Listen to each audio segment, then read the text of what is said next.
नमस्कार सर्वांना. आज आपण एक महत्त्वपूर्ण विषयावर चर्चा करणार आहोत. ज्याचे नाव आहे अभिरूप न्यायालय मुदतूर. अभिरूप न्यायालय म्हणजे काय?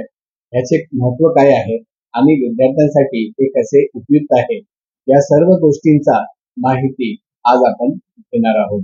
अभिरूप न्यायालय हे एक शैक्षणिक उपक्रम आहे, ज्यामध्ये कायद्याचे विद्यार्थी काल्पनिक खटल्यांचा वादविवाद करून न्यायालयीन प्रक्रियेचा अनुभव घेतात. हे विद्यार्थ्यांना न्यायालयीन कारवाई, कायद्यांचे तत्वज्ञान आणि तर्कशास्त्राचे ज्ञान देण्यासाठी ते एक उत्कृष्ट साधन आहे. अभिरूप न्यायालयाचे फायदे काय काय आहेत बघून घेऊया. एक, वाचन आणि संशोधन कौशल्य. अभिरूप न्यायालयामध्ये सहभागी होण्यासाठी विद्यार्थ्यांना खूप वाचन आणि संशोधन रिसर्च करावे लागते. यामुळे त्यांच्या वाचन आणि संशोधन कौशल्य विकास होतो.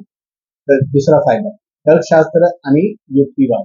विद्यार्थ्यांना त्यांच्या बाजूने युक्तिवाद मांडण्याची संधी मिळते, ज्यामुळे तर्कशास्त्र आणि युक्तिवादाची क्षमता वाढते. आत्मविश्वास, कॉन्फिडन्स.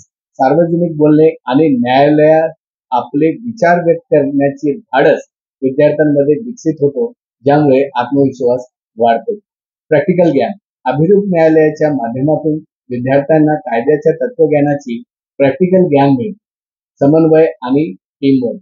अभिरूप न्यायालयामध्ये सहभागी होण्यासाठी विद्यार्थ्यांना टीमवर्क करणे आवश्यक असते, ज्यामुळे त्यांना समन्वय आणि टीमवर्क कौशल्य विकसित होतात. अभिरूप न्यायालयाची तयारी. प्रकरणांचा वाचन मीन्स मूड कोर्ट प्रॉब्लेम. विद्यार्थ्यांना दिलेले प्रकरणाचे वाचन करून त्यातील तथ्ये, कायदे आणि तर्कशास्त्र समजून घ्यावा.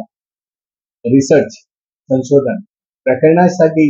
प्रकरणाशी संबंधित कायदे, नियम आणि न्यायालयीन निर्णयांचा अभ्यास करावा. ज्ञापन म्हणजे मेमोरियलचे मराठी शब्द ज्ञापन आहे. प्रकरणातील आपली बाजू मांडण्यासाठी लेखी अर्ज तयार करावे, ज्याला ज्ञापन म्हणतात.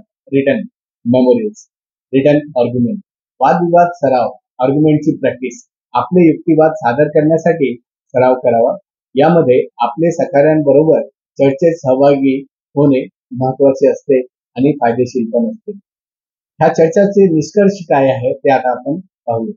अभिरूप न्यायालयामध्ये या कायद्याच्या विद्यार्थ्यांसाठी अत्यंत महत्वपूर्ण उपक्रम आहे. यामुळे ज्यांना न्यायालयीन प्रक्रियेचा अनुभव मिळतो, तर्कशास्त्र आणि युक्तिवादाची क्षमता वाढते आणि कायद्याच्या क्षेत्रातील विविध कौशल्याचा विकास होतो. मी आशा करतो की आजची चर्चा तुम्हाला अभिरूप न्यायालयाच्या